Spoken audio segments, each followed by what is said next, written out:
a homeowner will call us saying that we damaged their roof when in fact there have been damages on their homes before. On a standing seam roof, you'll see this type of panel, and often there can be dents, small marks. These things are actually pretty tough, and to damage it, you've got to put a lot of pressure into this.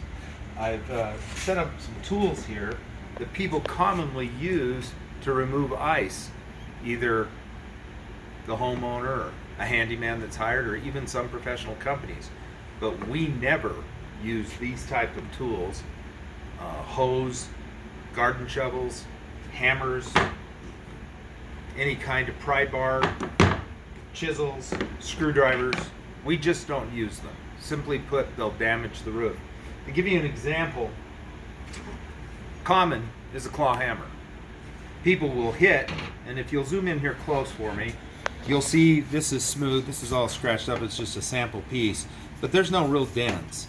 When a claw hammer hits, it can do some serious damage, but more often if people are trying to, break ice, they won't hit as hard, and you'll see it only hit on one side, and then they'll hit again, and there'll be another side.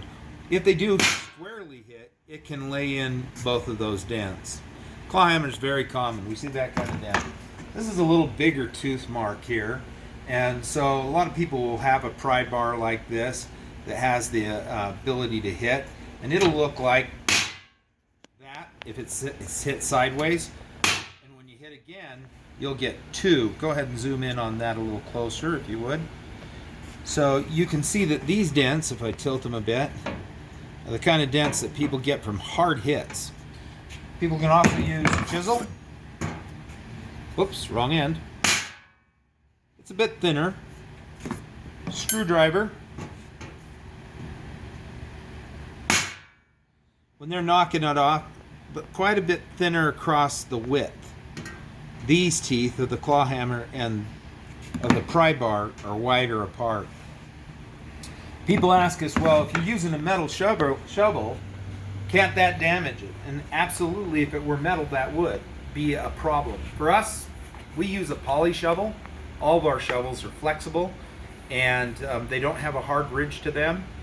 And so when we're removing the snow, we'll take a steam machine, we'll get steam underneath, it separates and gets the snow to get moving. And the ice dam that's there, we can usually get a lip on it, and the shovel will be practical in that case. Here, I've got a shovel, and if I were to use it in any kind of wedging situation or hammering, this is what you would see. So we're going to concentrate up in here, and if you'll come in close again, you'll take a look, you'll see that there's no marks here. And now if you'll zoom back out, I'm going to show the impact that I actually use in hitting this metal roof. Go ahead and take a closer look there. I hit just as hard or harder if I were to do it with a hammer. I'm going to hit about as hard as I can. We still haven't caused any dent. Also, if you've got a raised ridge, this is a standing seam, and then you'll have a raised ridge, some depression, a raised ridge, some depression.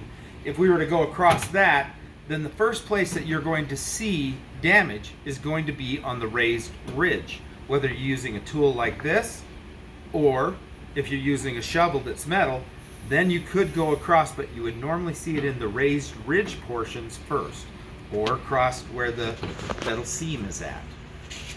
Simply put, we put all our effort in making sure that we don't damage the roof. We do literally hundreds of roofs in a season, and rarely do we ever get a call. Most of the time it'll be a customer who's upset because they didn't know there was damage, and once we got up on the roof and revealed what was there, then they find out that they have some kind of damage.